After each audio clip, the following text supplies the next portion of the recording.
D.El.Ed part 1 এ যারা পরীক্ষা শেষ করে এখন মাইক্রো লেসন প্ল্যানের জন্য তৈরি হচ্ছে তারা এই পিডিএফটা পুরোটা দেখে নাও। ভিডিওর মাধ্যমে আমি তুলে ধরছি, ভিডিওটা শেষ পর্যন্ত দেখবে। এখানে অনেক তোমাদের লেসন প্ল্যান করে দেওয়া আছে, তোমরা তোমাদের সুবিধা মতো সেখান থেকে দেখে নিতে পারো।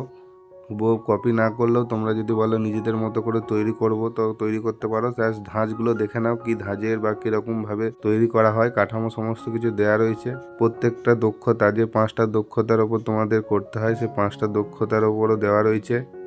সমন্বয় সাধন থেকে তোমাদের যে সমস্ত কম্পোনেন্টগুলো লিখতে হবে অর্থাৎ আচরণ সমূহ সেগুলো পরপর এখানে দেওয়া আছে। প্রত্যেকটার ডিটেলস তোমাদের দেওয়া রয়েছে এখানে, যে এক একটা আচরণের ভেতরে কি ধরনের কি লিখবে। দেখো এখানে প্রথমে শিক্ষার্থীর দ্বারা অন্যান্য বিষয়ের সঙ্গে সমন্বয়করণ, এখানে উদাহরণ দিয়ে বোঝানো রয়েছে। যেমন দেখো 3য় শ্রেণীর আমাদের পরিবেশ পাঠ্যপুস্তকের শরীর এককের উপ একক কাঠবিড়ালি, এরকম করে দেখো প্রত্যেকটা আচরণ সমূহের মধ্যে উদাহরণ দিয়ে তোমাদেরকে বোঝানোর চেষ্টা করা হয়েছে।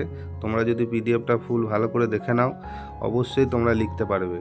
এর মধ্যে অনেকগুলোই লেসন প্ল্যান তৈরি করা আছে। প্রত্যেকটা দক্ষতার ওপর বেস করে তোমাদের যে 4টে সাবজেক্টের ওপর লিখতে হবে, বাংলায়, অঙ্ক, ইংরেজি আর পরিবেশ, সেখান থেকে তোমরা প্রত্যেকটা দেখো উদাহরণ আমি লেসন প্ল্যান দিয়ে রেখেছি, সেই লেসন প্ল্যানগুলো ফলো করো, অবশ্যই লিখতে পারবে। এখান থেকেও তোমরা লিখতে পারো, তোমাদের যে খাতা করতে দেওয়া হয়েছে সেই খাতার মধ্যে তোমরা এই লেসন প্ল্যানগুলোও লিখতে পারো, কোনো অসুবিধা নেই।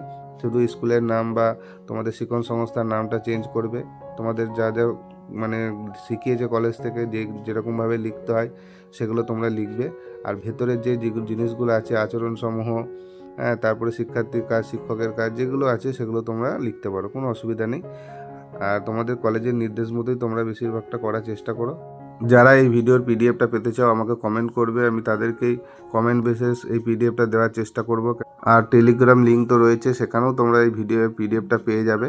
কিন্তু তার আগে তোমাদের কাছে রিকোয়েস্ট, তোমরা কিছুক্ষণ অবশ্যই যেন এই ভিডিওটা দেখবে। দেখার পর তোমরা পিডিএফটা কালেক্ট করবে, আমাকে এসএমএস করবে, আমি সেই অনুযায়ী তোমাদের রিপ্লাই দেওয়ার চেষ্টা করব। আর কোনো রকম কোনো অসুবিধা থাকলে আমাকে কমেন্ট করতে পারো, আমি সেই কমেন্টের উত্তর দেওয়ার চেষ্টা করব। তোমরা ফুল পিডিএফটা দেখে নাও, আমি আর বেশি কিছু না বলছি না, তোমরা ভিডিওটা দেখতে থাকো। ভিডিওটা দেখে যদি তোমাদের হেল্পফুল বলে মনে হয় অবশ্যই লাইক করো, বন্ধুদের শেয়ার করে দাও।